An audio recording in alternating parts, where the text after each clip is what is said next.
Hi, I'd like to talk to you about what sort of supplies you might need for starting your painting project, and there's a lot of things to consider. First, you want to consider your space, whether you're painting your ceilings, your walls, your trim, or all of it. The very first and most important thing would be to cover everything with drop cloths right off the bat to avoid dust and paint spilling on your carpet or your floors. Then you're going to go around your room and you're going to find all the imperfections, nail pops, cracks, wood separated from your trim. Look at your ceilings, see if there's any problems or issues there. We're going to need some things like caulk. Caulk is used to fill in the gaps that are in your trim, so carefully look throughout your entire room where there's woodwork and find any cracks, anything that's separated. If the caulk is actually breaking away, you're going to take a tool such as this, it's called a 5-in-1, and actually physically remove the existing caulk so that you can refill it with your caulking gun. The tip of this will be cut off at a slight angle, and then you will squeeze this until it starts to come out, and then you lay the caulk and carefully pull it, and then that's pretend caulk there. Then you're going to lift up, push back on that so it doesn't just goop out all over the place. Next thing you'll do is either just take your finger with a little water or a rag. Some people have different methods. I prefer the finger, and just lightly smooth it out and cover that existing hole or crack. The next thing to do would be to look around the rest of the room, your ceiling, your walls, and your woodwork also might have some other issues like nails that are sticking out of it. Sometimes you will need a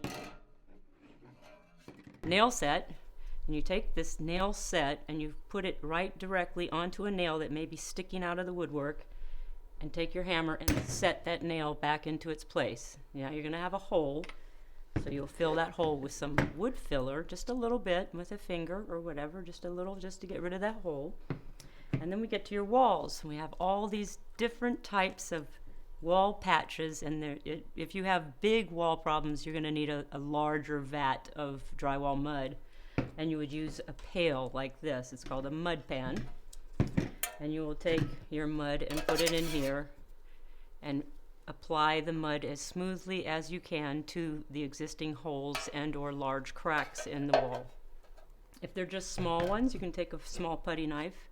It's like something like this but smaller, and just apply it to that. If you have a nail pop, which is frequent in house problems, shifting and whatnot, and the nails pop out, you can take the end of this 5-in-1 tool and literally spank it back into the surface, and then fill it with your drywall compound or spackle. Wait for it to dry, and then you'll find that sandpaper comes in very handy.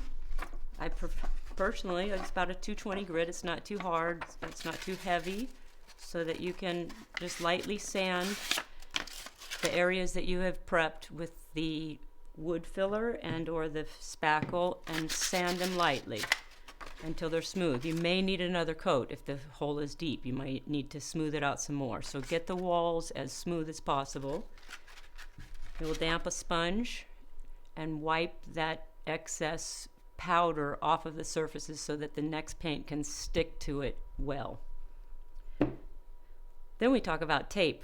There are lots of tapes out there. Some people would say you don't need to tape if you're a professional painter. I personally like tape because it makes a nice clean line. This is called the Easy Mask tape.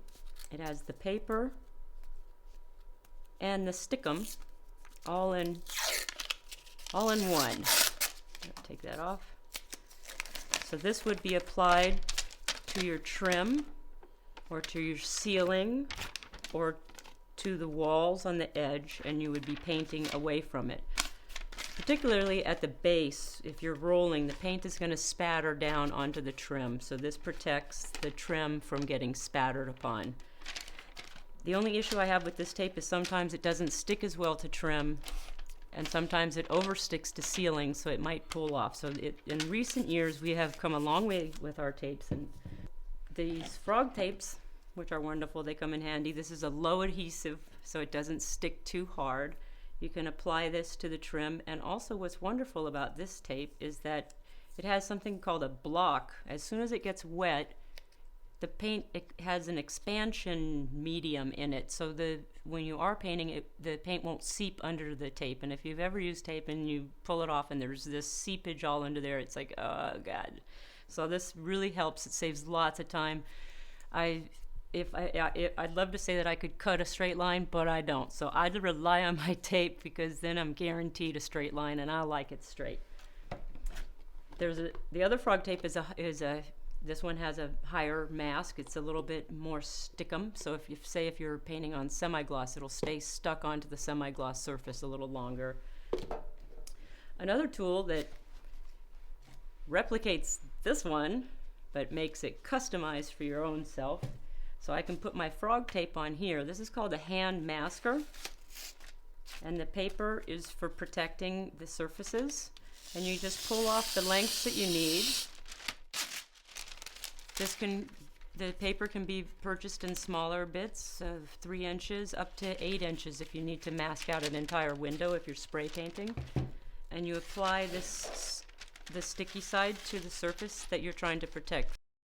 The best jobs are ones with the best prep work. If you don't prep properly, your finished product is not going to look as good as you would like it to look. So if you're going to take the time to paint, take the extra time and prep it properly.